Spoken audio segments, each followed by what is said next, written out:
News Scene 2 has learned that this 140-page report will show there are more than 28,000 heroin users in Baltimore alone. The figures are based on data collected from the calendar year 1981. The findings are alarming. The report shows that in 1979, there were approximately 24,000 heroin users in the city. In 1981, that figure jumps to 28,857. We just feel that we're in this northeast corridor where the transport of the material is so much easier than it is to get it out into the hinterlands.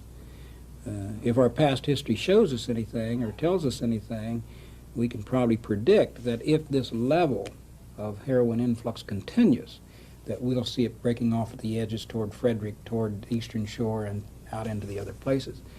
Dr. William Abramson heads up the drug treatment program for Shepherd Pratt Hospital in Towson. My theory that the people who get addicted to heroin that many of them are self-medicating the painful aspects of human existence. Then I guess as long as there are painful aspects in human existence, there are going to be people looking for chemical remedies to that. And no, that's not going to respect the county lines. That theory may be correct. For instance, the report shows there are at least 34,000 known heroin users statewide. When completed, officials say the final tally could be as high as 42,000. The counties are seeing a marked increase in heroin use. Baltimore, Montgomery, and Prince George's counties all are showing support. According to Congressman Clarence Long, that commitment comes from Representative Tom Bevel. The port project has been in the planning stages for the past 13 years. The Reagan administration said recently the project should be paid for by a cost-sharing plan. Long says Bevel's committee supports the Baltimore project. But he's told us that we are in the first rank. And I think as a member of the Appropriations Committee, I can make sure that if there's any harbor gets dredged, we're going to get dredged.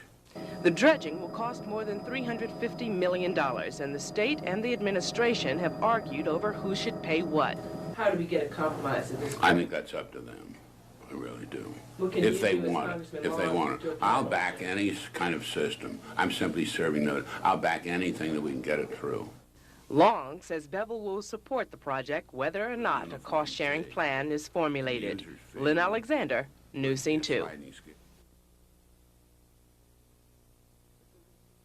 It's opening night here at Arena Players. 1 million dreams and more than a few heartaches since a handful of actors raised the first curtain on black theater in Baltimore more than 30 years ago.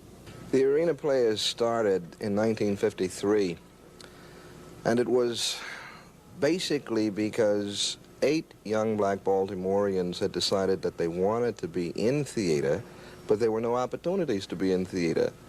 All of theater in Baltimore City was white, and there just weren't any opportunities for black actors and or actresses.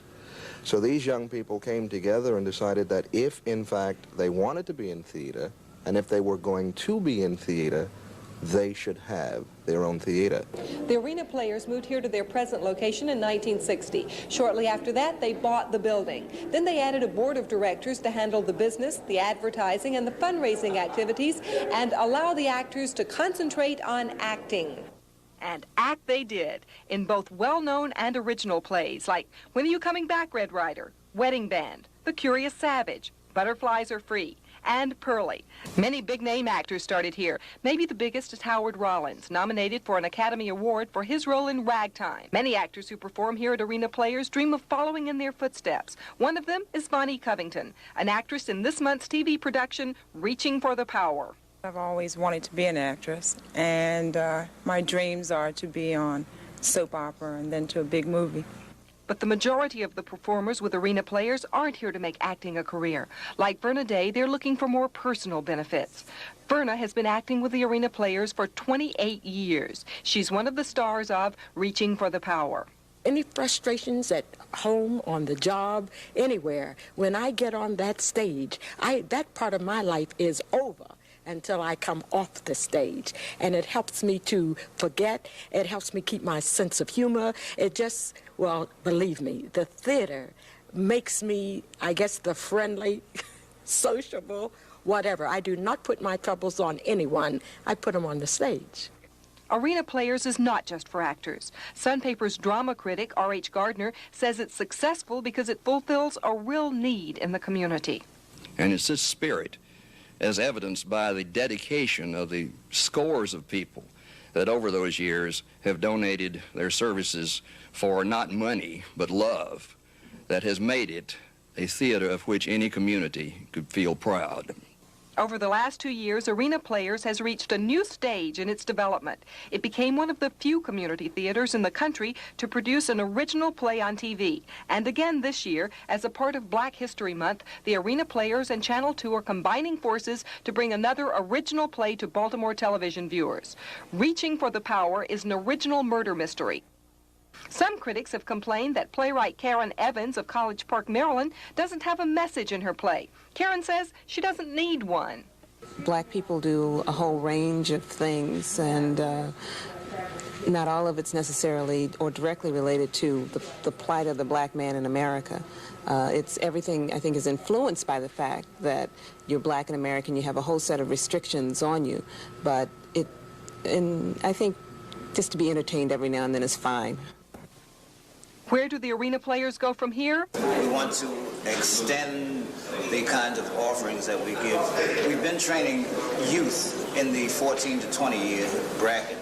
We want to lower that age bracket so that we can get around to the children. While many community theaters are teetering on the brink of financial disaster, the Arena Players are strong and healthy, a vital part of the community. Proud of being able to overcome the obstacles in the past, anticipating the challenges in the future, and eager to show all of Baltimore what community theater in this city is capable of right now. Linda Carson, News Scene 2, The Playhouse.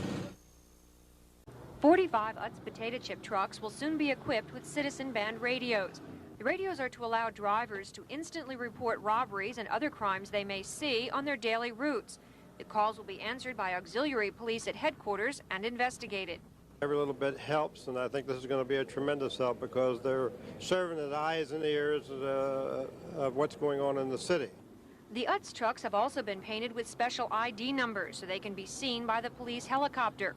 The Utz company is hoping the radios and ID number will cut down on robberies of its own delivery trucks. I've been down here for 17 years, and I know a lot of my people, and when somebody's around that I'm not familiar with, why, I'm going to call. I've been held up 3 times on this job, and I've been very fortunate, and but that's what we're instructed to do. Commissioner Battaglia says the department is also pursuing the possibility of adding CBs to other private trucks. He also wants to talk to city officials about adding CBs to city public works vehicles, including about 400 trucks. Joan Gartland, News Scene 2.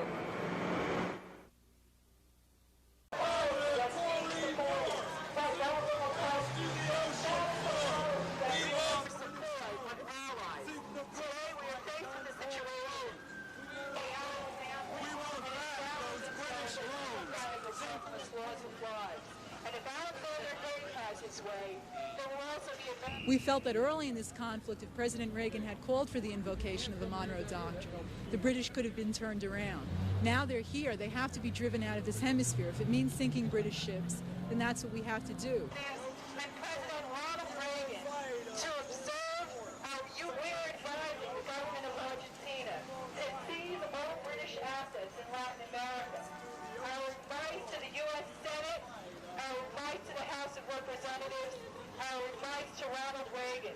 To try Alexander Haig for treason, to hang him from the closest tree in the same way that we hang Queen Elizabeth.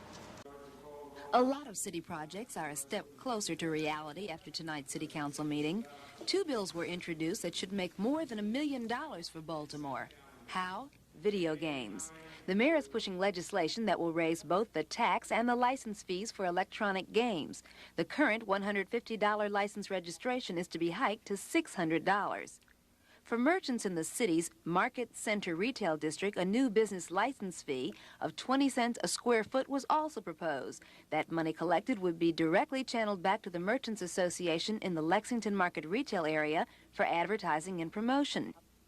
A neighborhood shopping area near the 5400 block of York Road, burnt out by a 7-alarm fire in January '81, would also profit from a new bill. The bill would give that area almost $1.5 million in industrial revenue bonds to build a new Homeland shopping center. And in East Baltimore, it seems senior citizens may finally get the housing that Eastern European ethnic neighborhood has been crying for after it seemed 2 proposed projects were about to go down the drain. The council tonight also passed a bill on second reader that permits a senior citizens housing project to go up here in the 600 block of South Ann Street in Fells Point. This project solves 2 problems for the city at once. We had a couple of things happen. The first is that the private funds for developing elderly housing had washed up, and so we were able to put the LEMCO nonprofit housing development on this site. So that's a good outcome. Finally tonight, an attempt to get the problem of unkempt, unsafe, vacant lots under control. A bill requiring owners to pay a $5 registration fee and to designate a local agent authorized to receive violation notices past second reader. That puts us closer to ridding the city of such eyesores. Joyce Jefferson, News Scene 2, City Hall.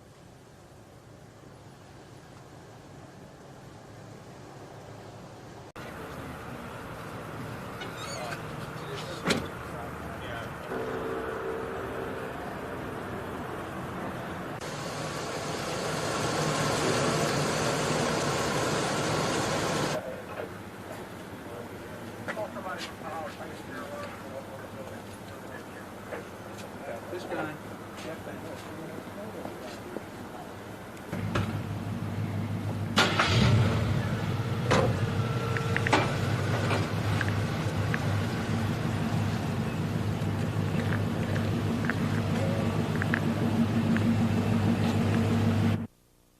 Suspicious manner. Mr. Siegel.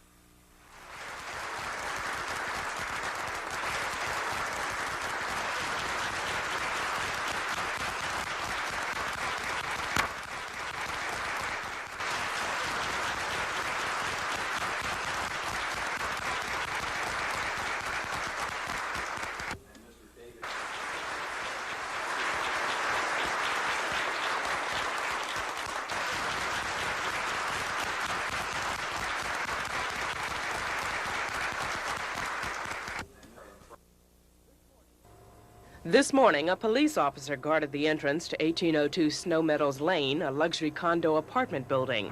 On the 3rd floor, detectives dusted for prints and searched for evidence which might prove who killed 29-year-old Ricky Tate and an unidentified woman. Their bodies were found at 9 o'clock last night by Tate's brother, who told police he'd been unable to contact Ricky Tate for several days. Police say the murders may have been drug-related and questioned neighbors about suspicious activity in the complex. I never noticed any activity of that sort. No. The only thing I knew about them is as Mr. Tate apparently had a nice car. Police will be searching a late-model Cadillac, which has been parked in the front lot for several days. They also towed away another smaller car. The police say they found keys to the cars inside the apartment. They believe one of them belonged to the young woman whose body was found there. However, they're not releasing any information until a positive identification can be matched with the car's registration. Lynn Alexander, News Scene 2, Pikesville. Maybe he was venting frustrations over the Colts move. In any case, Mayor Schaefer was out with his neighbors cleaning a park just a block from his house. It was part of Shape Up Baltimore, a program every spring and fall when Baltimoreans clean up neighborhoods. Now this is a piece of land that's not used properly, let me put it that way. We could do much more, put a couple benches out here, try to get maybe a barbecue pit. There's a young man in the community that has some horseshoes that's been doing it himself, putting them right there. It started with only a few workers, but it wasn't much later before people came out of the woodwork to help. I think it's good. If he out here, the rest of us can get out here. If he had the time to do it, we had the time. You gonna keep it clean? Yes. Other neighbors in Baltimore were doing the same in their area, this one near Wyman Park. Baltimore City wasn't the only place for a spring cleaning today. Out here in the county at the headwaters of the Jones Falls, a group of Boy Scouts and a conservation group got together to clean up this area of town. This cleanup, also done every year, is sponsored by Trout Unlimited, a group to keep trash from killing the fish in the Jones Falls. We're taking it upon ourselves to make up for other people's waste and ignorance of our environment. It's important to keep our environment clean, and we feel good about it at the end of the day when we're through. The problem is these people know they'll be back next year to pick up trash dumped after they get this mess up. In Green Spring Valley, Michael Shuckett, News Scene 2. It's been said over and over, the only thing Baltimore couldn't give Bob Irsay was the Hoosier Dome. Memorial Stadium might make an okay bird's nest, but it wasn't a classy enough stable for the Colts. Many fans, sports authorities, and business people think a new stadium is needed for baseball and football to keep pace with the times. And many feel it should have been built years ago. Yesterday, outside the Colt camp, superfan Loudy Loudenslugger voiced the thoughts of many longtime Colt followers. And the sad part about it is that you hate to keep repeating yourself, but 5 or 6 years ago today, we could be sitting in a dome stadium in Camden Station with the new Inner Harbor, and how beautiful that would have been. But evidently the politics of the people in the high office didn't see fit to bother with that. Now here we are. Can you imagine what a position we would be in if Mr. Irsay left as he did, and we would have had a big new stadium to pay for and had no redress? Can you imagine what a terrible predicament we would have been in? Pressman does not believe a Superdome stadium would have kept Bob Irsay in Baltimore, and he is against ever having a stadium of any kind in the downtown area. Other city officials don't feel the same way. If anyone wanted to use private funds to build such a stadium, the city planners have carefully left space in the development of the Camden section west of the Inner Harbor for a stadium. There's no necessity for a domed stadium. Hyman Pressman still believes that with improvements, Memorial Stadium is good enough to house a world champion baseball and football team. He does, however, wish that Baltimore City had bought both the Colts and the Orioles years ago to ensure that there would always be 2 major league tenants here. But he says talking about that now is like closing the barn door after the Colts have gotten out. I'm Susan White Bowden, News Scene 2, Memorial Stadium.